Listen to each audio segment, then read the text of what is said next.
Una vez más, vibrando todavía en el aire las campanas de la resurrección de Cristo, su alegre repicar se unirá en toda España al de la conmemoración de la victoria. Hay algo que siempre atrae y sugestiona en las marchas militares, en la varonil arrogancia de los desfiles. Y una vez más, la llamada convocará el entusiasmo y se llenarán las calles con la curiosidad de los niños, con la inquieta atención de los adolescentes, y aquello que tal vez les diga poco más a ambos será un mundo de recuerdos para otros, recuerdos de desfiles anteriores, que les sugerirán el meditar sobre la ruta recorrida, viendo en lo militar cómo se pasó de la caballería a los jeeps, de los cazas Fiat a los reactores supersónicos,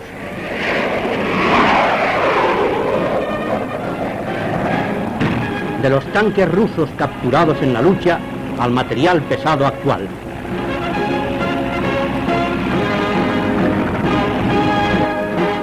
Recuerdos de desfiles en los que tomaron parte activa, evocación de aquel, el primero, en que culminaba la victoria, una victoria que recobraba una patria, pero en cuyo camino quedaba 1 millón de muertos y una aterradora herencia de ruinas.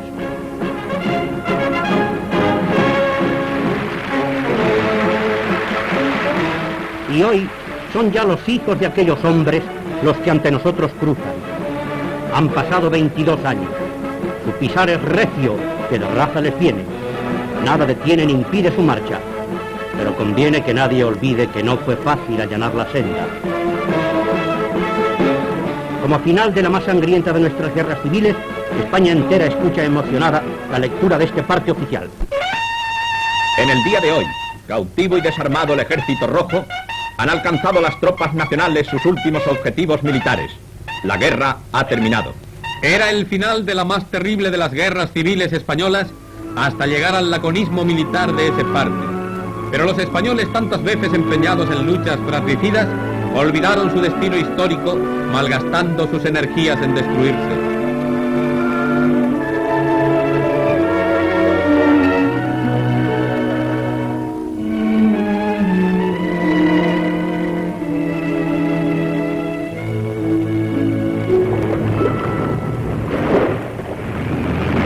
Un siglo de liberalismo en España nos da una tremenda estadística de constituciones, gobiernos, algaradas, incendios de iglesias, pronunciamientos, guerras civiles, destronamientos y asesinatos que no se detienen ante los jefes de gobierno.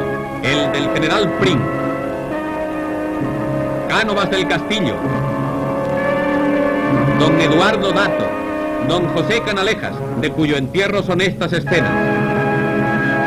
Después, y siguiendo la marcha de los acontecimientos, estos son gobiernos de la monarquía.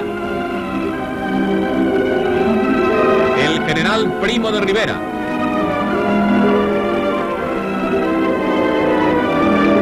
Proclamación de la República en el año 1931.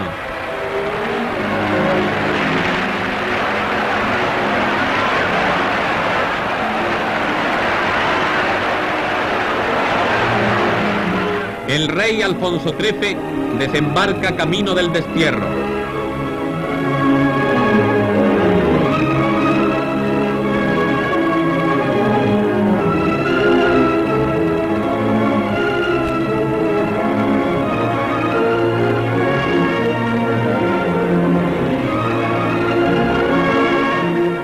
Pronto surgieron los primeros disturbios.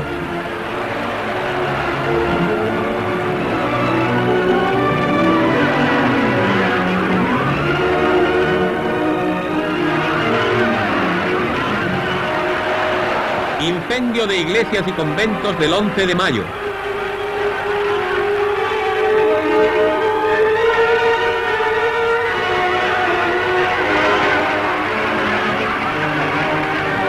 En 1934 estalla la revolución en Asturias y el general López Ochoa domina la revuelta comunista. Tropas entrando en Oviedo.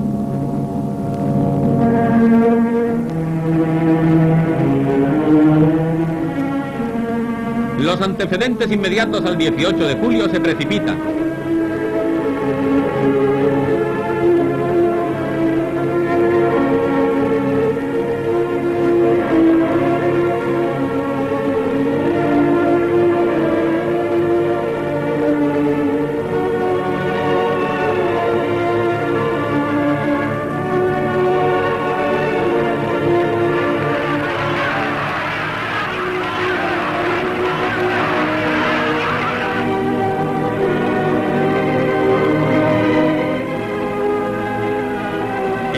del Partido Republicano de Acción Popular da este testimonio en el que fue su último discurso ante la Comisión Permanente del Parlamento. Mirad lo que pasa por campos y ciudades.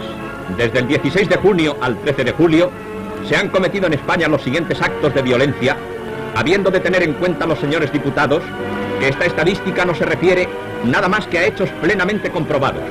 Incendios de iglesias 10, atropellos y expulsiones de párrocos 9, robos y confiscaciones 11, derribos de cruces 5, muertos 61, heridos de diferente gravedad 224, atracos consumados 17, asaltos e invasiones en fincas 32, incautaciones y robos 16, centros asaltados e incendiados 10, huelgas generales 15, huelgas parciales 129, bombas 74, petardos 58. Esto solamente en 27 días. Desengañaos. Un país puede vivir en monarquía o en república, en sistema parlamentario o presidencialista, en sovietismo o en fascismo. Como únicamente no puede vivir es en anarquía. Y España hoy, por desgracia, vive en anarquía. El asesinato de Calvo Sotelo, jefe de una de las minorías de la oposición parlamentaria, crimen que implicaba gravísimas responsabilidades en un gobierno declarado beligerante, desencadena la catástrofe, la explosión de la guerra civil más tremenda de nuestra vida.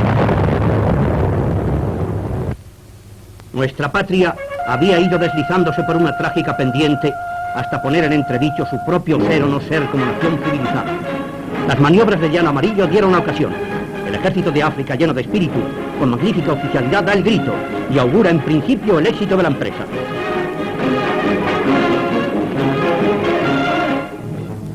El gobierno de Madrid, como réplica, arma a los grupos del extremismo político y los lanza a la calle.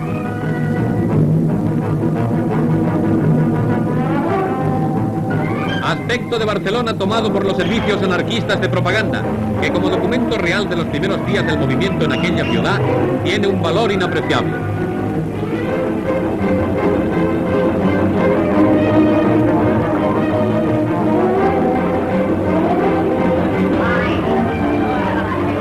El incendio, la profanación y el saqueo realizadas por la masa lo encontraban justificado. Para aplacar los más bajos instintos del sectarismo, la Iglesia, como tantas veces, sufrió la brutal acometida de la barbarie. Primero el insulto y la calumnia, la tea incendiaria después. Y ni ante lo sagrado de una sepultura se detendrán, aventando sus huesos resecos y sus cadáveres momificados. En el manicomio de Santa Eulalia, con la pretendida búsqueda de enemigos ocultos, se trata de justificar todo esto.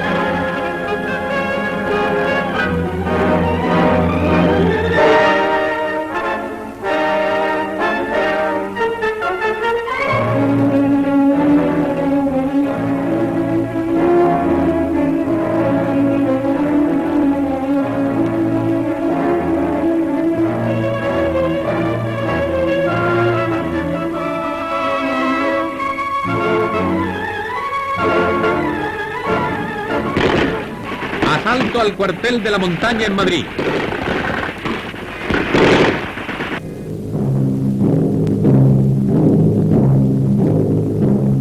El patio central tras la ocupación por las milicias.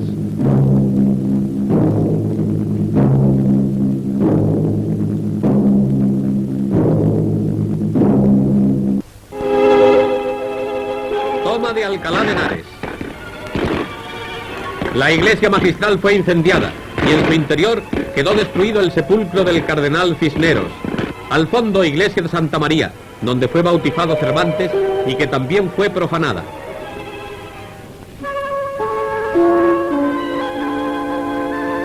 Escenas de la ocupación de Guadalajara por los marxistas procedentes de Madrid.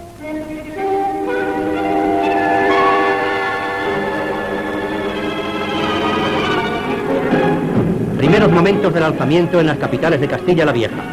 Desbordada la indignación de las gentes ante el desorden imperante, comienzan a sumarse al alzamiento españoles de todas las clases sociales.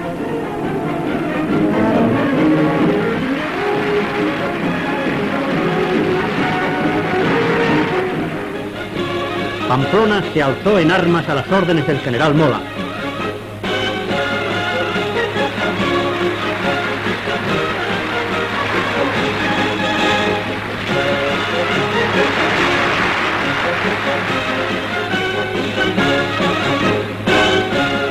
En Sevilla, como en la mayoría de los sitios ocupados en aquellos momentos, los golpes iniciales fueron resueltos en su casi totalidad por el factor personal. Comienzan a surgir figuras y a producirse hechos caracterizados por la rapidez en la acción, la audacia y el valor.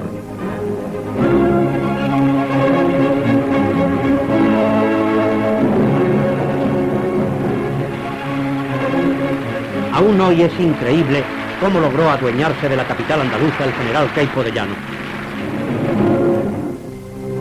De la situación caótica dominante puede surgir un éxito o un fracaso militar, o la huelga general ya declarada traer el triunfo de la Revolución Roja. Los dirigentes y las turbas marxistas, aplastado ya el movimiento en las principales capitales de la nación, se sienten optimistas.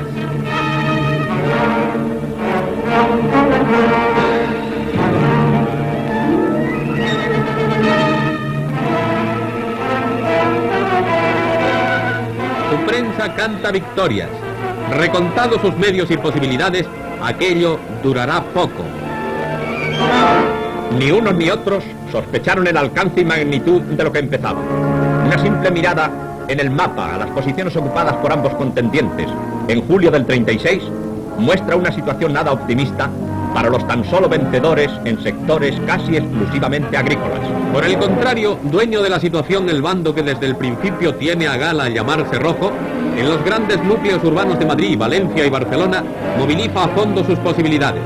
Desfile en Madrid el batallón Leones Rojos. El 5º Regimiento ha instalado su cuartel en los Salesianos de los Cuatro Caminos. Estas unidades, primeras con cohesión y empaque semimilitar, fueron la transformación de las milicias armadas y organizadas por el Partido Comunista con anterioridad a la propia guerra.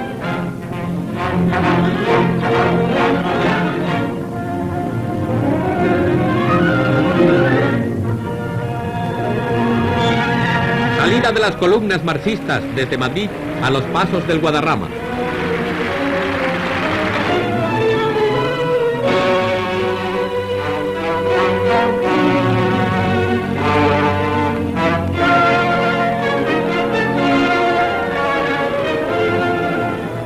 Es evidente lo que hubiera supuesto en aquellos momentos el desbordamiento de la masa de combatientes rojos de Madrid en dirección norte, avanzando sobre Salamanca, Valladolid y Burgos. Y la marcha de los de Cataluña sobre Navarra y Zaragoza para continuar al centro.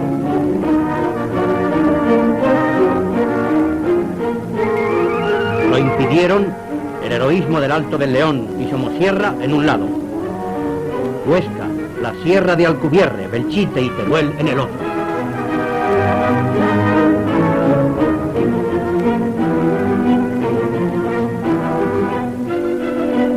Fuerzas marxistas de la columna del general Mangada. Su técnica fue la de la avalancha en masa. Sus ataques entonces tenían todos el marchamo típico de la confusión, la desorganización y el caos.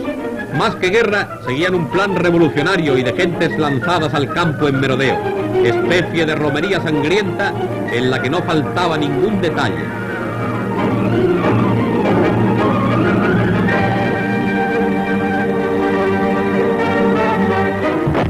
El general Riquelme y Casares Quiroga visitan las posiciones rojas.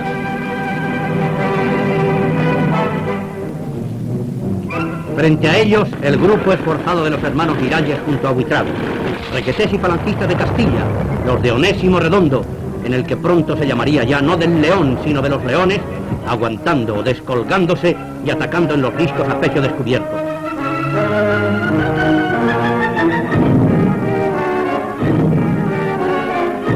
Los mandaba el entonces coronel Serrador y después el general Ponte.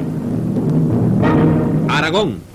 Posiciones y combates en las proximidades de Huesca, tomadas por el Fine junto a las fuerzas anarquistas. Perdidas las posibilidades de estabilización en los ríos de Cataluña, las fuerzas rojas se desparramaron por las grandes llanuras hasta las inmediaciones de Zaragoza.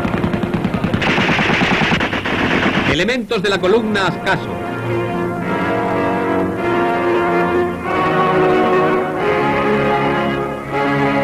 Conviene que nadie crea que este fue el ejército rojo de toda la guerra, que nadie menosprecia a combatientes si son españoles, cualquiera que sea su campo y color. Desgraciadamente, 32 meses de lucha sangrienta lo atestiguaron entonces. Pero Franco ha llegado a Marruecos y está ya al frente del movimiento. Y la situación en el sector norte ocupado y a las órdenes de Mola es clara y tranquilizadora. Los focos del sur, Sevilla, Córdoba y Granada, se sostienen casi milagrosamente. La necesidad del paso del estrecho por el ejército de África adquiere dramática urgencia y resulta condición imprescindible para la viabilidad del alzamiento en la península. El mar del estrecho se abría como un foso difícil de superar. La tragedia de la escuadra española, el gran crimen de la marinería contra la oficialidad, con el asesinato de los cuadros de mando en el aterrador porcentaje del 98%, vino a entorpecer seriamente la tarea de los primeros días. Las tripulaciones rojas pronto se transformaron hasta en su indumentaria del marino tradicional de nuestra armada en el asesino de sus jefes y el facineroso de los barcos de prisioneros. La casi totalidad de la escuadra navega a toda máquina para bloquear la costa africana, inmovilizando allí a las mejores tropas españolas. Pero el bloqueo se venció el día de la Virgen de África, 5 de agosto, rompiéndolo un convoy nacional en maravillosa operación de transporte, la primera que tuvo marcado el sello de Franco. Genial por el riesgo y la audacia con que se planeó, pero genial también por la buena estrella con que se llevó a cabo. En un alarde de superioridad moral y de heroísmo de los marinos nacionales, había quedado roto el bloqueo del estrecho. Unos 3.000 hombres, 6 baterías y abundante material de munición se incorporaban a las campañas de la península.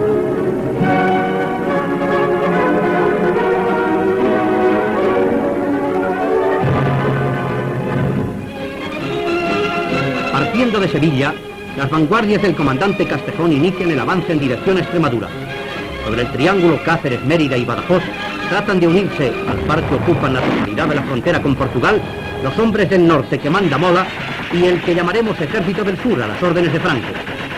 El mando rojo comprende la trascendencia de estos movimientos y tratando de impedirlos acumula allí grandes elementos. Mérida y Badajoz vivieron los primeros sangrientos combates importantes de la guerra. Fue necesario emplearse a fondo.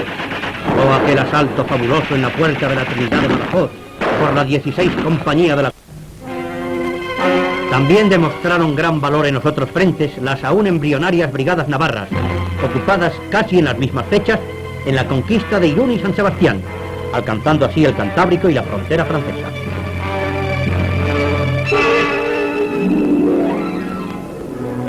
Estas escenas, de un tremendo realismo, fueron rodadas en su mayoría por operadores franceses desde el otro lado de la frontera.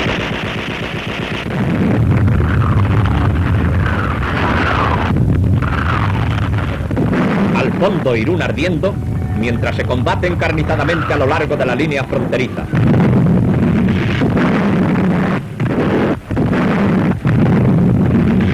Los rojos huyen a través del Bidasoa y del puente internacional.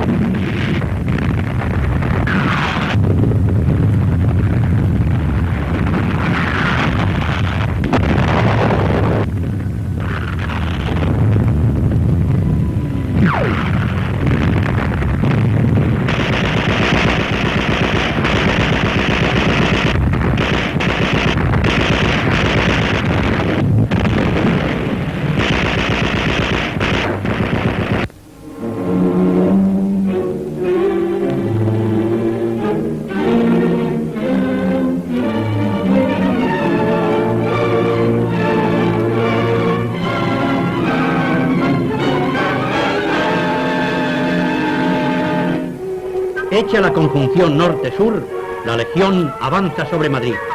En el camino, Toledo, donde Moscardó prefería con sus hombres morir sepultado entre las ruinas del Alcázar antes que rendirse.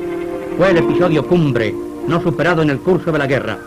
Si un día se escribe la historia del heroísmo en la humanidad, la gesta del Alcázar ocupará en ella páginas destacadas. Desde el comienzo del cerco se inició un machaqueo continuo de artillería desde todos los ángulos posibles.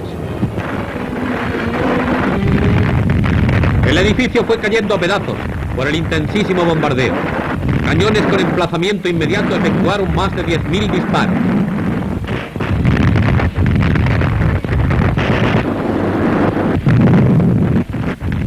Los 10.000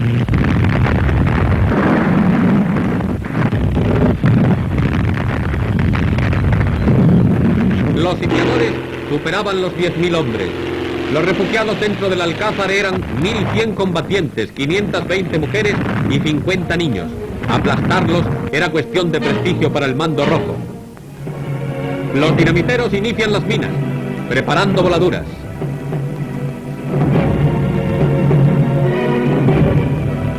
El propio Largo Caballero, jefe del gobierno entonces, asiste para presenciar la explosión de más de 5.000 kilos de trilita acumulados bajo el Alcázar y el asalto que se considera definitivo. La explosión del 18 de septiembre.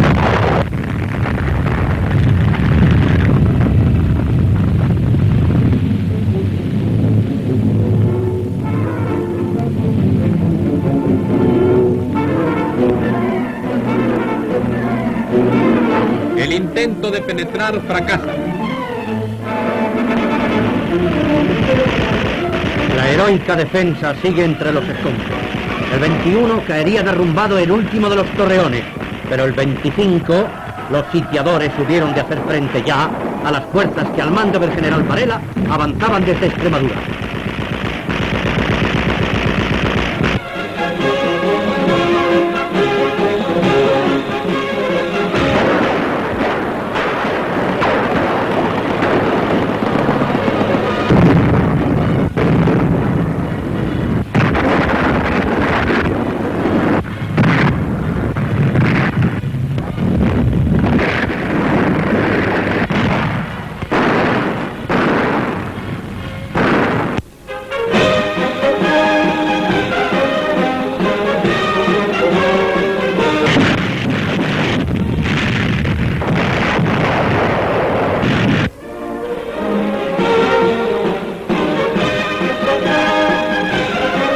El general Varela prepara el ataque definitivo.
En el atardecer del 27, el cerco estaba roto. El 28, Varela escucha de Moscardó aquel estremecedor parte sobre los escombros. Sin novedad en el Alcázar, mi general. Franco, Varela y Moscardó comparten con los defensores liberados la emoción de este momento único.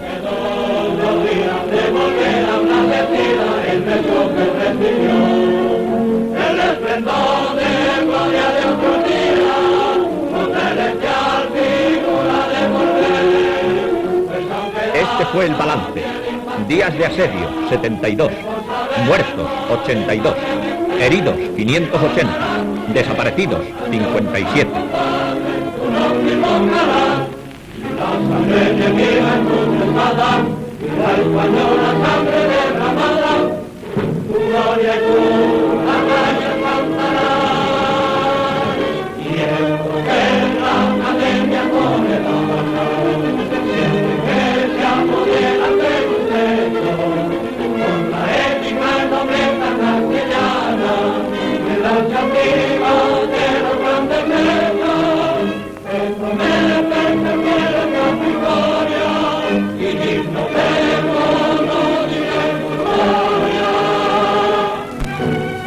Un acto de la máxima trascendencia tiene lugar en aquellas fechas.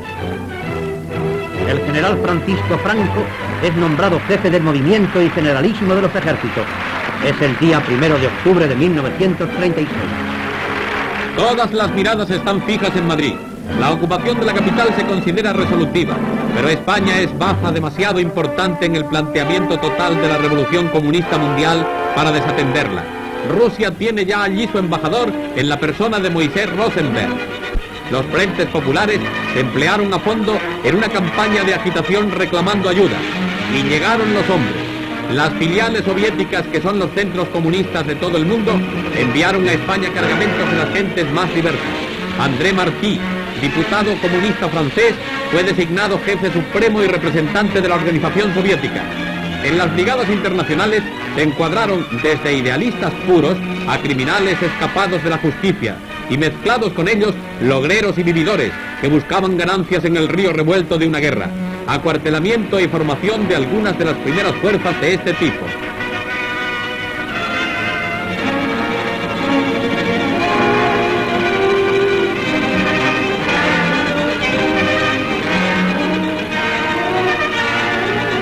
Paso de las mismas por las calles de la capital, camino de los frentes.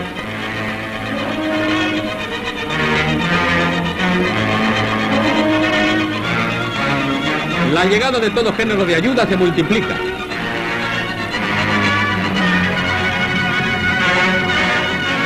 Potentes pertrechos de guerra se vuelcan materialmente sobre Madrid. Ante la nueva situación, el esfuerzo heroico, el magnífico avance de la pequeña columna del sur ha dado en el blanco, pero se ha embotado. La anhelada conquista de Madrid ha de retrasarse. Pero hasta entonces no se retrocederá un paso, ni se cederá una posición, ni en la Casa de Campo, ni en el Cerro de los Ángeles, entre las ruinas del monumento al Sagrado Corazón, volado después de la sacrílega parodia de su fusilamiento, ni en la ciudad universitaria.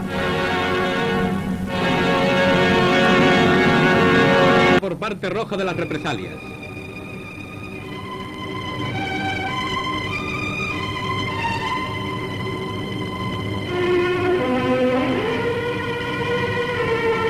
Matanzas espantosas de los presos entre los acusados de desafectos.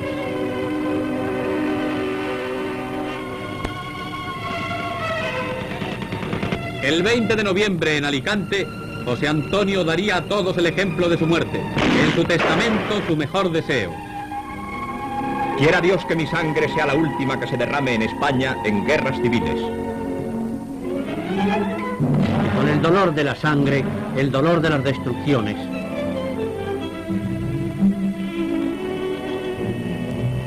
Así quedó Oviedo después del cerco.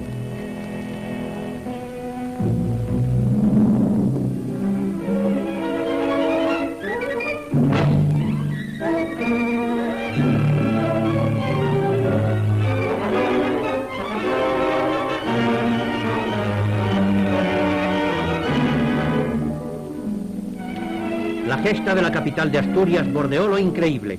90 días de bombardeos, de combates incesantes, de angustias, de privaciones. Cuando los liberadores llegan al Naranco, de los 5.000 defensores de Oviedo, solo 700 quedan útiles para la lucha.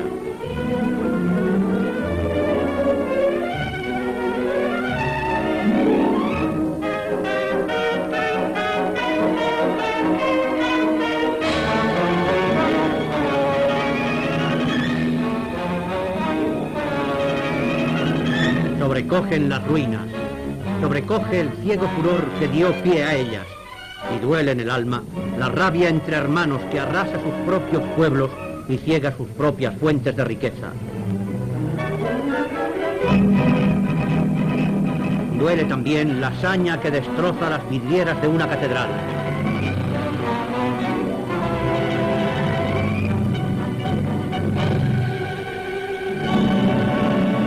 Málaga. A finales de 1936, el mando nacional toma el acuerdo de ocupar esta ciudad.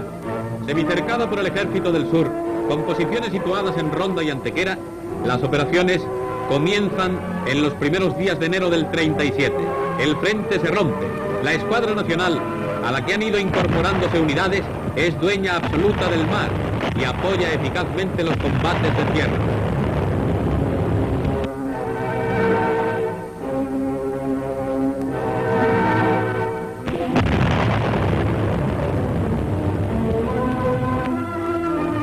Arellano sigue desde el crucero Canarias el avance de las tropas por la costa.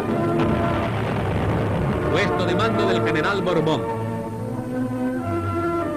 Las fuerzas esperan la orden de avance. En el puerto, antes de la ocupación, un audaz golpe de mano permite liberar a los detenidos en el barco prisión Marqués de Chávarri. Momentos de gran emoción se suceden entre los presos y sus familiares. El 8 de febrero, y tras una ofensiva que apenas ha durado un mes, se ha conquistado Málaga, una Málaga triste y ennegrecida por los incendios. Es la primera ciudad importante que se libera en el sur, y el triunfo, acogido con gran júbilo, tiene enorme resonancia.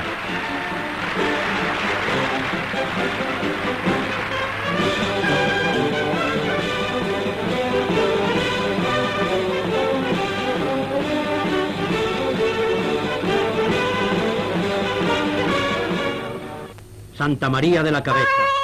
Entre sus piedras machacadas, en el silencio de la sierra junto a Andújar, montará guardia eterna el capitán Cortés y sus hombres. 9 meses duró la epopeya de valor sin límites, de sobrehumana resistencia, hasta aquel último parte. Imposible resistir más. ¡Viva España! Y aún así, solo cuando aquel insigne jefe cayó herido gravemente, se hizo la entrega.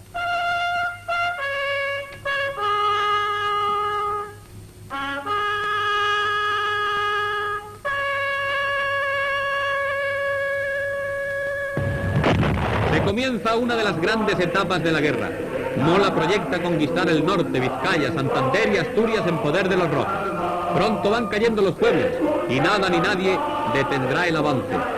No se parecerán estos combates a los librados triunfalmente por el ejército del sur hasta llegar a Madrid, pero las brigadas navarras harán imperecedero su recuerdo.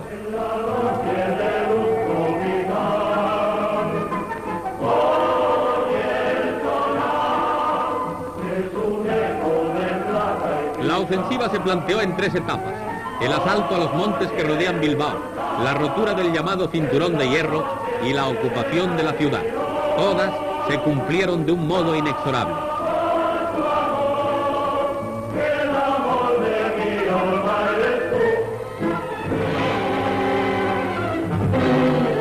Preparación de la rotura del famoso Cinturón de Hierro.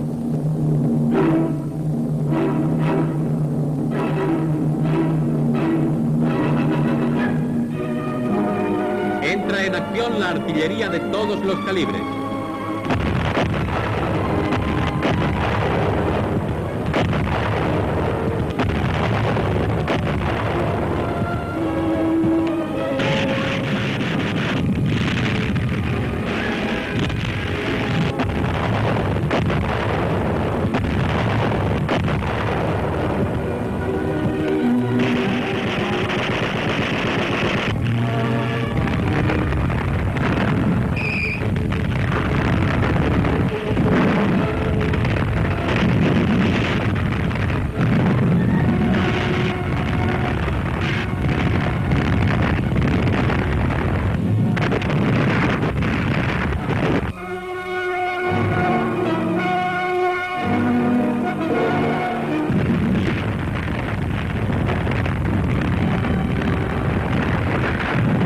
Después de su ocupación, las fortificaciones consideradas como inexpugnables. Y ya nada impedirá la victoria, ni aún retardarla podrán los dinamiteros, precediéndoles con sus voladuras.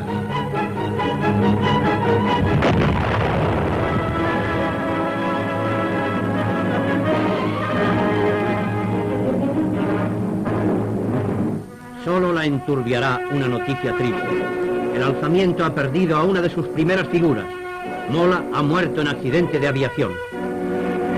Asaltado los reductos montañosos en los primeros días de junio de 1937 y roto el cinturón, el día 19 es ocupado Bilbao.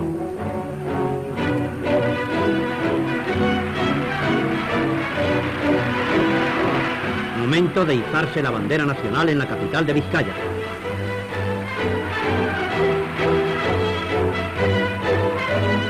Todos los puentes están volados y van siendo sustituidos por otros improvisados sobre lanchones.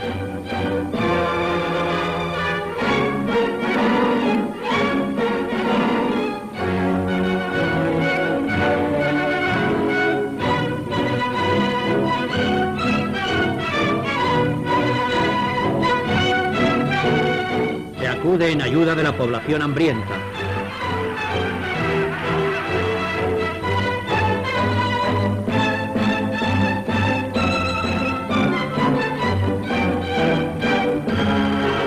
Conquistado Bilbao, las columnas continúan su marcha.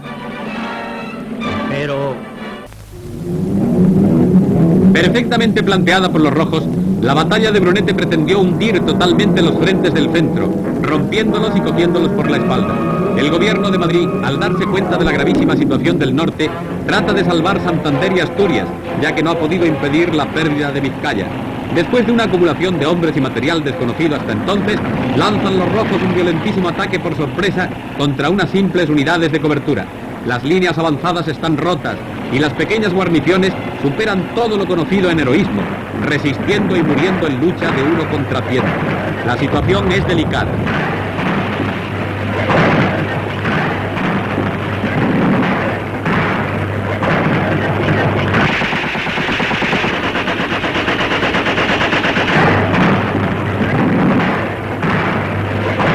La aviación roja fue dueña de actuar a placer durante toda la primera fase del combate. Se lucha sin descanso hasta el 25 de julio, en que se decide la batalla con la dispersión del ejército rojo atacante. Habían asaltado las líneas nacionales 58.000 hombres, 128 carros, 20 baterías y 150 aviones.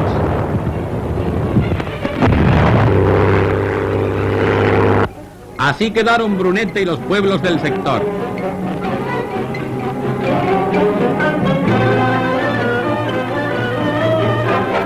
La aviación nacional acepta el reto y se dispone a acudir rápidamente. Su aportación fue grande en la decisión final de la batalla de Brunete. Rendimos homenaje en estas imágenes a la figura de García Morato y su escuadrilla de caza, y lo hacemos extensivo a todas las fuerzas nacionales del aire.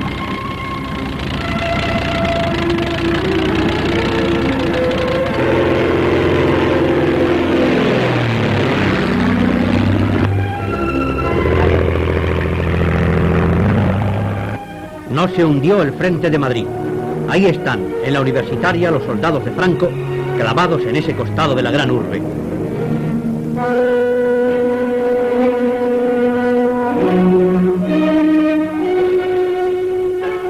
Aunque removida la tierra, hundidos los muros, barridos los árboles, ni las minas, ni la aviación, ni el combate sin pausa les apartarán de allí, hasta que hacia adelante toda la ciudad sea suya. En estas ruinas magníficas fueron muchos los que dieron con su vida la gran lección del heroísmo. Combates vistos desde el lado rojo.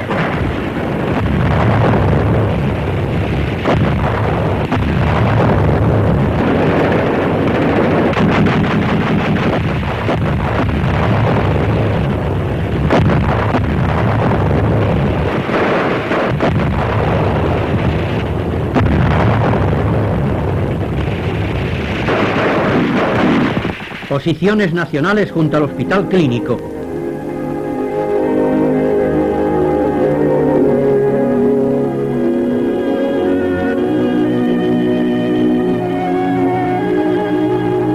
Penetremos ahora en Madrid, donde los agitadores comunistas piden fortificar y resistir.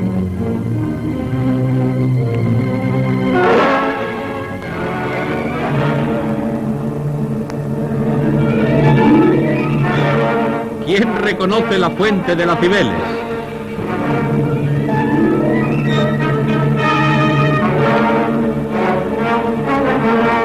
¿Y la Telefónica?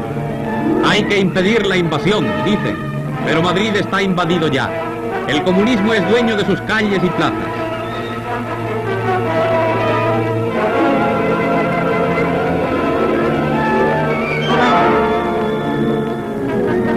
Terminada victoriosamente la batalla de Brunete, Franco ordena la inmediata reanudación de la campaña del norte. Se trata de ocupar Santander. En el camino, como siempre, las destrucciones.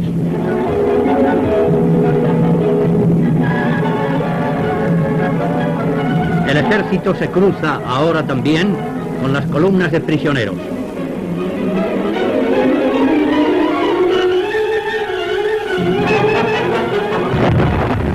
Entrada en Santander.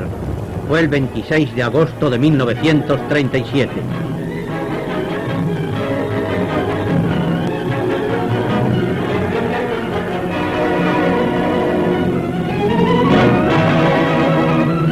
conquista total del norte es inmediata. Pero una vez más, el mando rojo trata de impedir lo irremediable y plantea una nueva operación diversiva con el ánimo de salvar Asturias. El frente elegido es el de Aragón.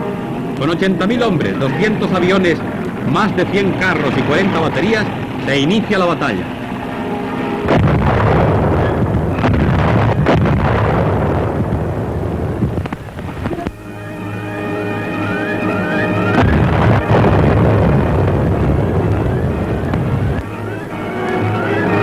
Fracasa en todas partes menos en Belchite, donde la masa atacante encuentra enfrente a 2.000 hombres aislados a los que no es posible ayudar. El 6 de septiembre sucumben los defensores después de asombrar a España con su heroísmo. Ocupación de Belchite por los rojos.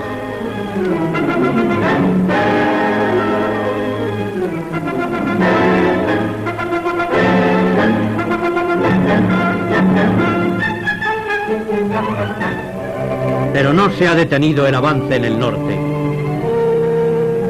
Su impulso arrollador no ha podido ser frenado siquiera por las crestas de los picos de Europa, a pesar de las formidables defensas y alambradas.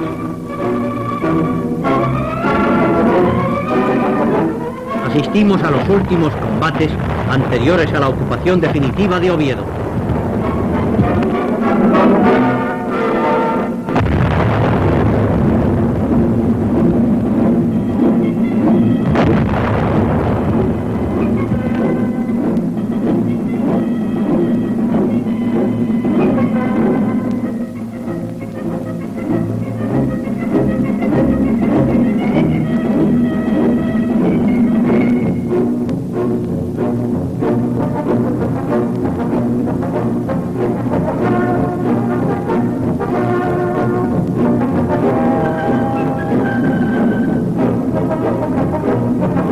El general Aranda en las calles de la población. Y continúa la marcha.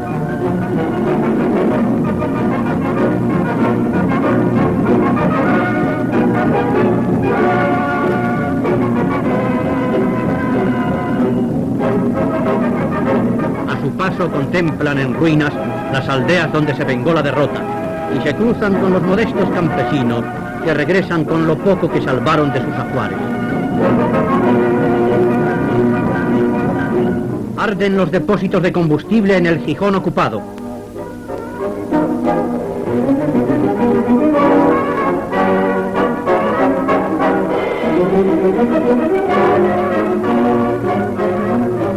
Y sobre la silueta de Covadonga queda cerrada la total liberación del norte.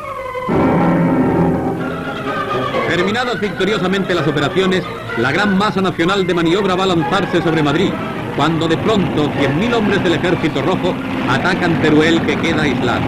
Afectada la lucha, tras enconadísimos combates, los nacionales rompen el cerco y están a punto de liberar a los sitiados. Entonces cae sobre aquel sector una verdadera tempestad de nieve, con temperaturas de 20 grados bajo cero, y las operaciones se paralizan. Alcanzado el límite humano de sus posibilidades, Teruel se rinde a los rojos. Escenas de la ocupación y aspectos del interior.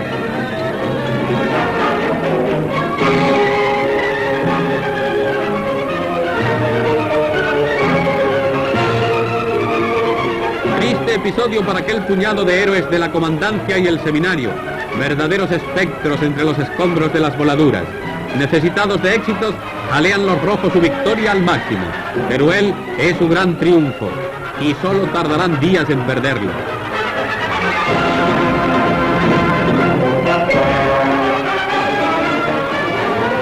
Los marxistas obligarán a la población no combatiente a abandonar la ciudad.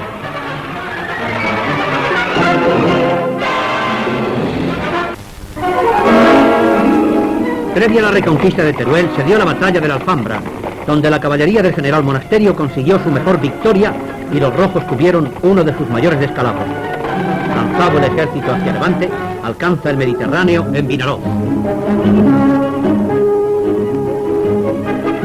Este es el balance en los 3 aniversarios del 18 de julio.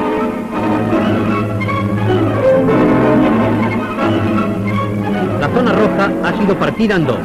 A un lado Valencia, a otro Cataluña. Atrás quedan libres ya Belchite, Teruel y toda la línea.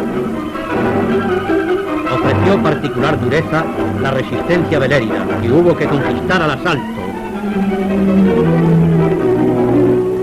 Los puentes sobre el Segre fueron volados, pero las fuerzas de ingenieros resolvieron el problema.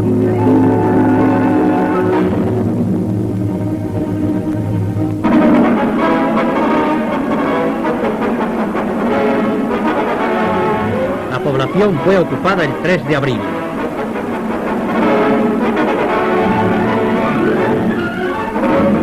El general Dávila en las calles de Lérida.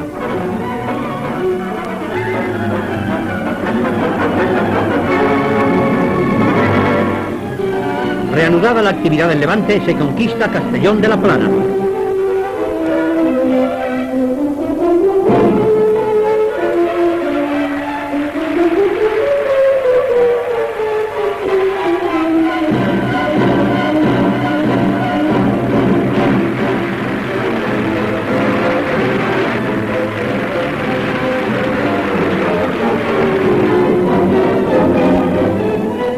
En el curso de esa misma campaña levantina, asistimos al asalto de una masía por las tropas de Asensio.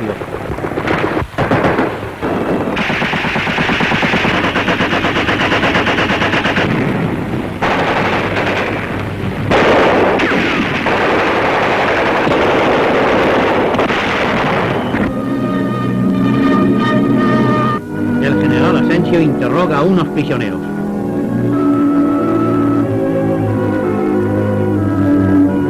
Ruinas y más ruinas por todas partes.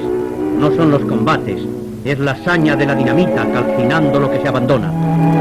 Así quedaron Nules, Riana,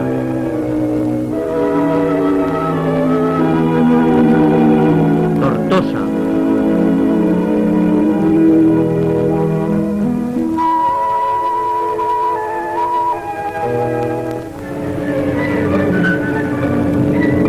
Rojo conoce lo que se prepara en tierras valencianas y decide jugarse sus últimas posibilidades, iniciando una batalla que quedará unida para siempre al nombre del río Ebro. Una masa de ataque organizada en 10 divisiones perfectamente dotadas de todos los medios bélicos logra infiltrarse, cruza el río entre el sector de Amposta y Gandesa y aplasta los puestos nacionales en esta última población.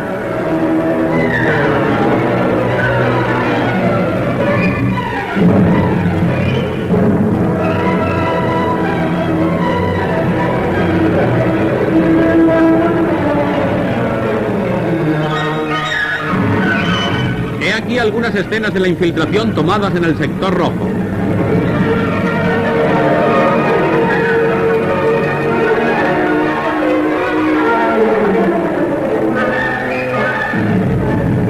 Esta será sin duda la batalla decisiva de la guerra.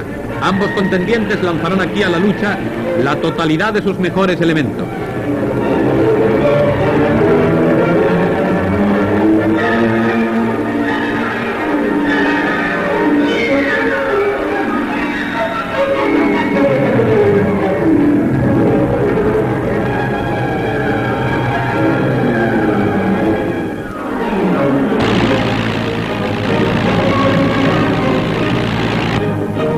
Franco comprende que allí está el final y monta su dispositivo aceptando el desafío rojo.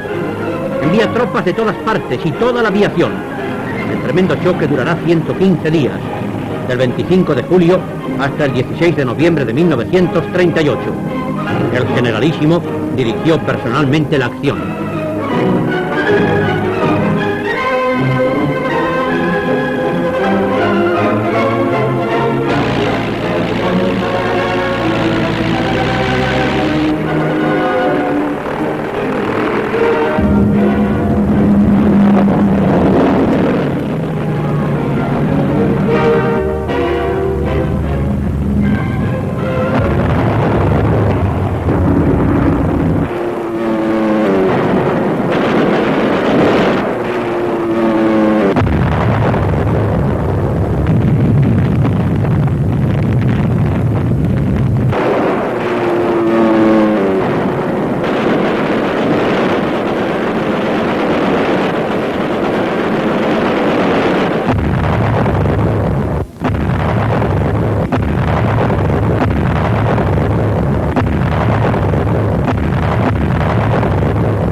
Es imposible describir, reflejar el encarnizamiento de los combates, la tenacidad de los rojos, la violencia de los asaltos nacionales.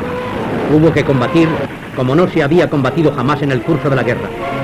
Además de los bombardeos sin tregua y las preparaciones artilleras escalofriantes, el terrible choque de los tanques. Tremenda lucha que se agudizaba por momentos y en la que cada combatiente era un héroe anónimo.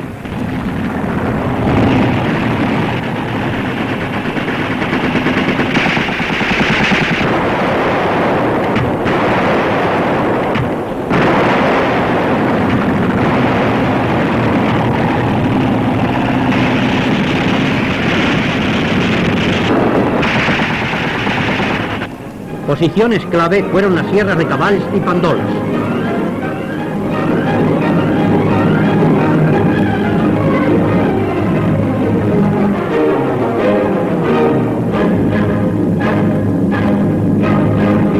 Estas imágenes muestran lo que debió de significar su conquista a las tropas que las escalaban frente a las ametralladoras ocultas detrás de cada peña, de cada árbol, y teniendo que utilizar cuerdas para las tareas de municionar y suministrarse.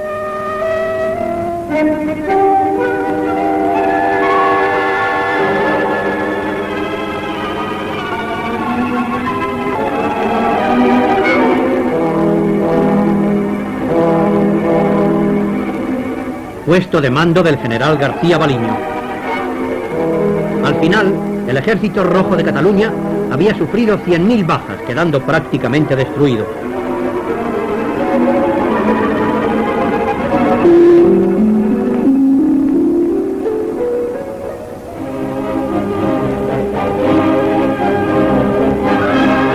Cantidades enormes de material abandonado.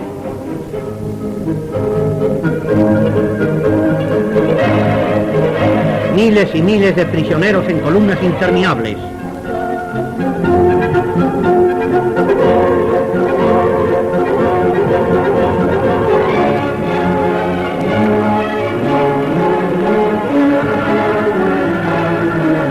Vamos hacia el final.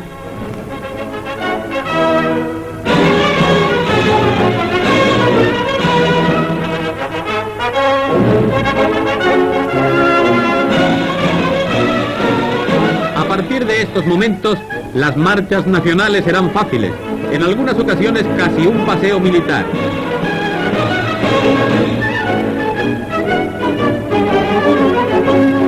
Nos internamos en Cataluña, García Escámez y Esteban Infantes en las primeras líneas.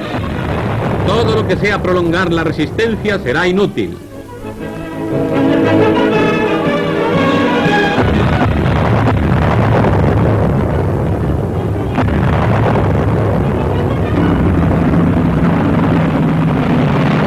Entrada del Ejército Nacional en Tarragona.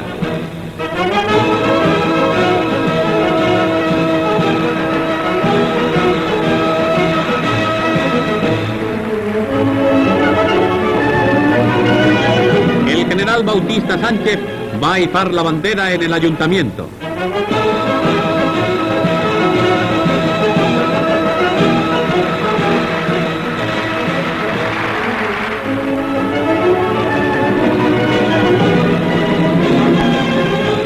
Y con la liberación llega la ayuda del resto de España a las poblaciones hambrientas.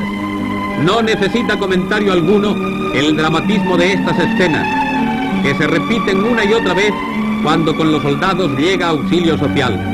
Pero acongoja el ánimo de esos hombres que caminan en ansia de victoria, de una victoria final que ya presienten y que borre para siempre de España pesadillas semejantes.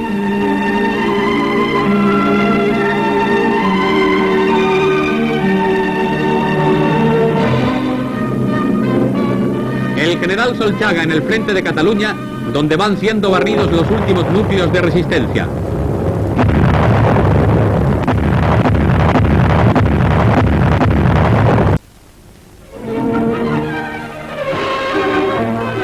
Los tanques nacionales penetran por la diagonal. Es el 26 de enero de 1939.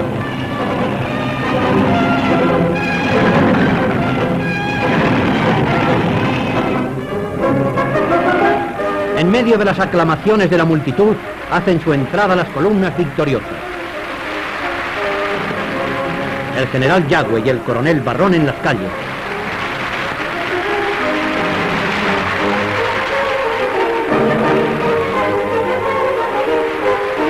En la Plaza de Cataluña se celebra la primera misa después de la ocupación de la ciudad, registrándose momentos de gran emoción.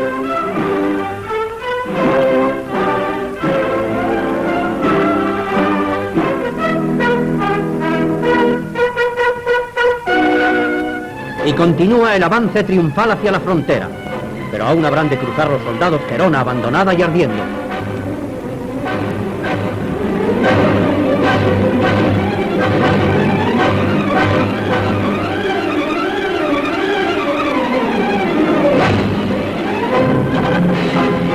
Sobre el fondo de los incendios, en la noche prosigue la marcha.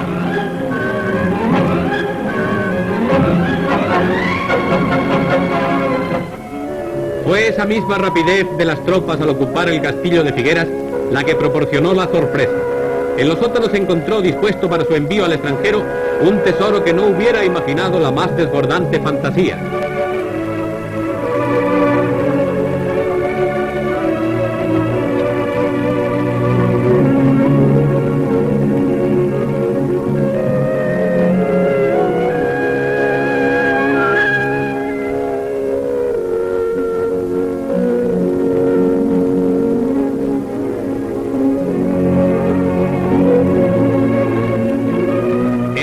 Y cajones se amontonaba, fruto del expolio, parte del tesoro nacional y joyas, alhajas y cuadros procedentes de iglesias, casas particulares y cajas de los bancos.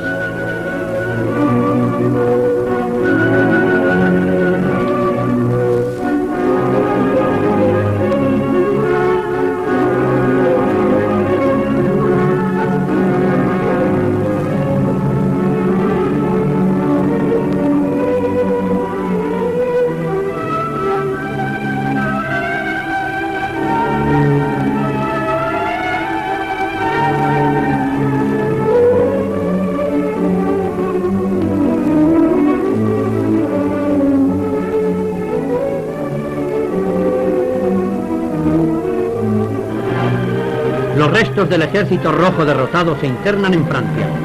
Columnas de hombres y el material de sus unidades llegan a la frontera donde serán desarmados.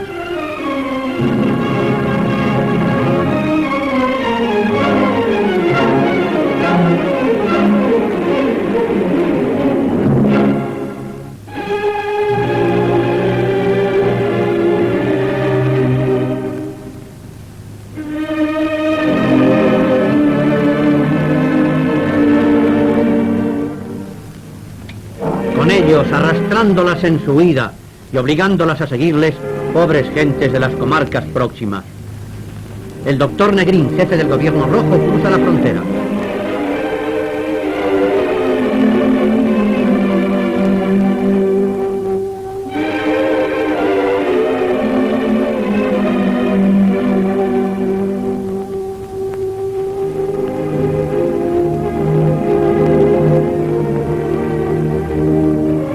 De la primera patrulla nacional, 10 de febrero de 1939. Ceremonias protocolarias con las autoridades fronterizas.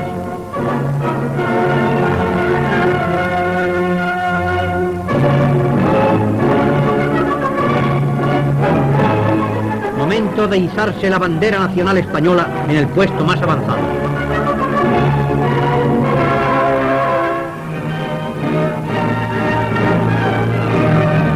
28 de marzo. Desde el amanecer hay un movimiento inusitado en las posiciones inmediatas a la capital. Las fuerzas tienen orden de prepararse. Algo hay en el ambiente hace mucho tiempo esperado: la liberación de Madrid. No hay combates ni asalto. Cae por su peso. La guerra toca a su fin. Dueños de la ciudad en el interior, los hombres 32 meses acorralados y perseguidos, y unida a ellos toda la población con gritos de júbilo, salen al encuentro de los vencedores.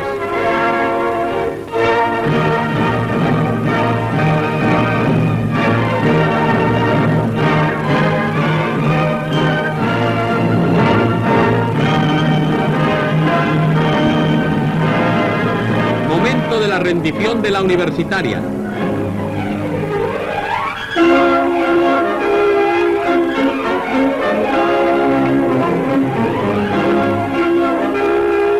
Diversos aspectos de las calles y plazas.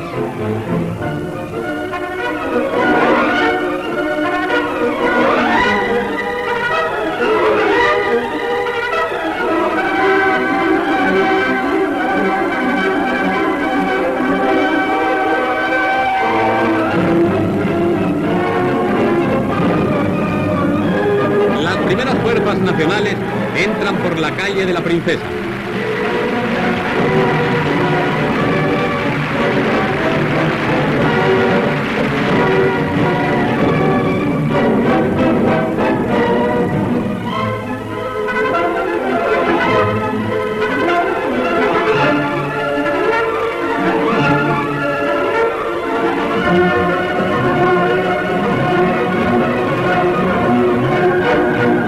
Otra columna se cruza con la de los jefes y oficiales prisioneros.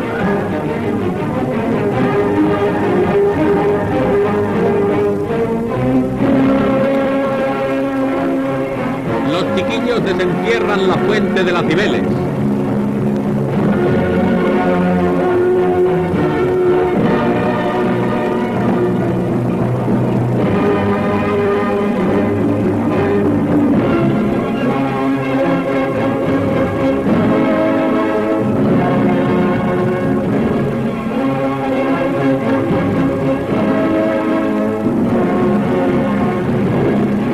Lágrimas emocionadas ponen en muchos contrapunto a la alegría desbordada.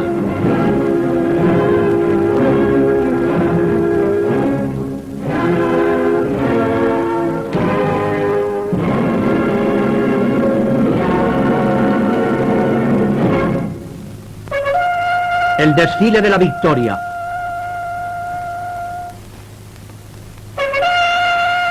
El general Varela impone al caudillo la Gran Cruz Laureada de San Fernando.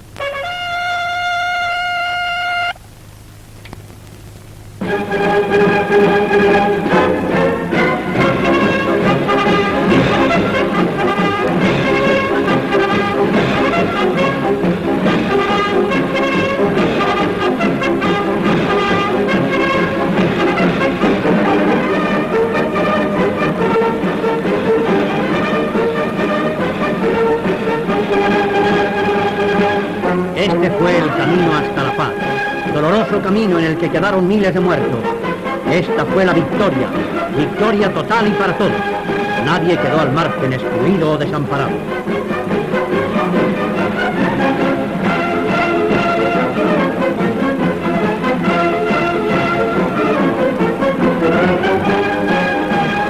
España está en marcha y, como en la vieja invocación, la sangre de todos los que cayeron no consiente olvido, esterilidad ni traición. Tocó a unos luchar por salvar a España que se perdía, dejando lo mejor de su ser en conseguirlo. Corresponde hoy conservar lo logrado y trabajar por cuanto falta, con el no menos heroico esfuerzo de la callada labor de cada día, para que aquel sacrificio generoso fructifique siempre en una era de paz para nuestra patria. Y así, juntos, pidamos a Dios que nunca más se derrame sangre de España en guerras civiles y que la victoria sea en nosotros una entera estrofa española del canto universal de su gloria.